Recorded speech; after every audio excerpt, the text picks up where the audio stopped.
সামারস্ল্যামে Roman রেঞ্জের return, Randy Orton করলো গুন্থারকে challenge এবং কি জাজমেন্টে পুরোপুরি ভেঙে গেল। আর কি চাই বলুন। হ্যালো তো গাইজ, আজকের মানডে নাইট র শুরুতেই কিন্তু গুন্থারের চেলা লুডভিগ কাইজার কিন্তু তাকে রিংয়ে আসার জন্য আহ্বান করে।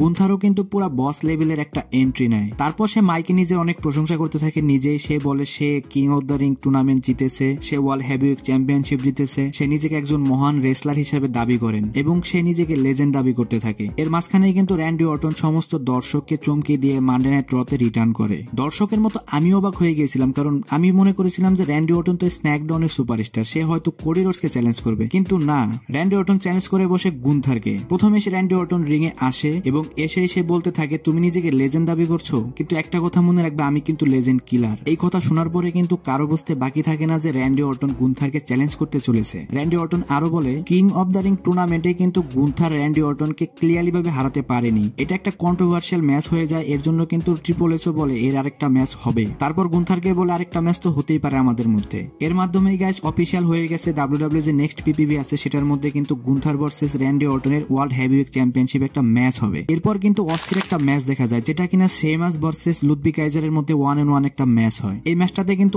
অনেক ভালো ফাইট দেখা যায় দুজনের মধ্যেই। এর মাঝখানে কিন্তু একটা সুপারস্টার এসে সেমাসকে ইন্টারফেয়ার করে এবং তারপরেও কিন্তু লুডভিগ কাইজার সেমাসকে হারাতে পারে না। এই ম্যাচটাতে ক্লিয়ারলি ভাবে পিন করে সেমাস লুডভিগ কাইজারকে হারিয়ে দেয়। নেক্সট ডেনিয়াম প্রিস্ট রিংয়ে আসে এবং তার ফ্রাস্ট্রেশন ঝাড়তে থাকে ফিন বেলারের উপর। সে বলতে থাকে তার জন্যই সে ওয়ার্ল্ড হেভিওয়েট চ্যাম্পিয়নশিপ হেরেছে এবং কি তার জন্যই জাজমেন্টে গ্রুপটাও ভেঙে গেছে। ডেনিয়াম প্রিস্ট ফিন বেলারকে রিংয়ে আসার জন্য আহ্বান করে যে তার সাথে একটা 1-on-1 ফাইট করে হিসাবটা ক্লিয়ার করার জন্য, কিন্তু ফিন বেলার রিংয়ে না আসে একটা ভিডিও বার্তা পাঠায়। সেখানে সে ক্লিয়ার করে যে কোনো সময় ডেনিয়াম প্রিস্টের উপর সে আক্রমণ করবে। এটা একটা ইন্টারেস্টিং সেগমেন্ট ছিল গাইস। তারপরে আমাদের রিংয়ে এন্ট্রি হয় সিএম পাঙ্কের। সিএম পাঙ্ক এসে অ্যাজ ইউজুয়াল ডেনিয়াম প্রিস্টের মতো অনেক ফ্রাস্ট্রেশন ছাড়তে থাকে সেথ রলিন্সের উপর যে তার জন্যই তার এই ম্যাচটাতে হারতে হয়েছে। সে ঠিক মতো রেফারি হিসেবে দায়িত্ব পালন করতে পারেনি, সে অনেক রেগেছিল। তারপরে কিন্তু এন্ট্রেন্স হয় সেথ রলিন্সের। সেথ রলিন্স যখন রিং এর দিকে আসছিল সবাই মনে করছিল হয়তো এখনই একটা 1-on-1 ফাইট দেখতে পাবো, কিন্তু তার মধ্যে ড্রু ম্যাকেন্টায়ার অডিয়েন্সের মধ্যে থেকে সিএম পাঙ্ককে বলতে থাকে যে তুমি এখন আর বেস্ট ইন দ্য ওয়ার্ল্ড নেই, তুমি একজন দুর্বল মানুষ হয়ে গেছো। এই কথা শোনার পরে কিন্তু ড্রু ম্যাকেন্টায়ারের দিকে সে তেড়ে যায় সেথ রলিন্সকে রেখেই। এরপরে কি হয় সেটা আমরা দেখতে পাই না, কারণ ড্রু ম্যাকেন্টায়ার দৌড়ে কিন্তু ব্যাকস্টেজে চলে যায়। এর মাঝখানে একটা এমন কিছু ঘটে যেটার জন্য কেউ প্রস্তুত ছিল না। বিগ ব্রনসন রিড আক্রমণ করে বসে সেথ রলিন্সের উপর। ব্রনসন রিড সেথ রলিন্সের উপর 7 থেকে 8 বার তার যে সুনামি ফিনিশারটা রয়েছে সেটা হিট করে। ভাবা যায় 150 কেজি ওজনের একটা মানুষ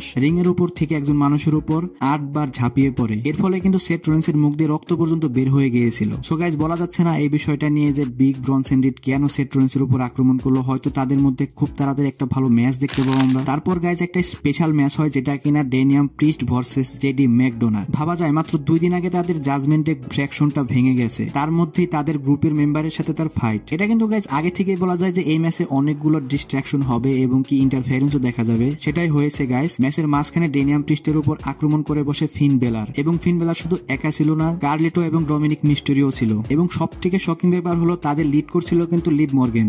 সবাই মিলে যখন ডেনিয়াম প্রিস্টকে মারছিল তখনই কিন্তু এন্ট্রি বাজে রিয়াল মামি রিয়া রেপ্লির। সে এসেই কিন্তু লিভ মর্গানের দিকে ছুটে যায় এবং তাকে ভালোই মারতে থাকে, কিন্তু তার হাত থেকে ডমিনিক মিস্টেরিও লিভ মর্গানকে বাঁচিয়ে নিয়ে যায়। মাঝখান থেকে বলির বকরা হয়ে যায় জেডি ম্যাকডোনাল্ড, তাকে কিন্তু একটা সাউথ অফ হেভেন দিয়ে বসে আমাদের ডেনিয়াম প্রিস্ট। সো গাইস, এটা অনেক ভালো একটা ব্যাপার হয়ে গেছে, কারণ জাজমেন্টে ভাঙার পরে তাদের উপর কিন্তু আরো আকর্ষণ দর্শকের বেড়ে গেছে। এবং এরপরে যে মেইন ইভেন্টটা ছিল সেটা হচ্ছে white family versus the chat কেবলের টিম। অবশ্যই গাইস এটা 6 ম্যান ট্যাগ টিম ম্যাচ ছিল। ম্যাচটা একটা মোটামুটি পর্যায়ের ম্যাচ ছিল, কারণ হচ্ছে আঙ্কেল হাউডির টিমের প্রথম একটা ম্যাচ এটা, তার জন্যই সবার আকর্ষণ ছিল এটার উপর বেশি। অ্যাজ ইউজুয়াল গাইস এই ম্যাচটাতে হোয়াইট ফ্যামিলির টিম জিতে যায়। এরিক রোয়েনকে দেখা যাচ্ছিল এই ম্যাচটায়, সে আগে রূপে চলে এসেছে। আমি পার্সোনালি এরিক রোয়েনকে দেখে অনেক খুশি হয়েছি, কারণ তার কিন্তু এখনো পারফরমেন্স আগের মতোই রয়েছে। যাই হোক গাইস, আজকের ভিডিও এই পর্যন্তই। রেসলিং সম্পর্কে সমস্ত নিউজ এবং আপডেট জানার জন্য আমার চ্যানেলের পাশেই থাকবেন। ধন্যবাদ।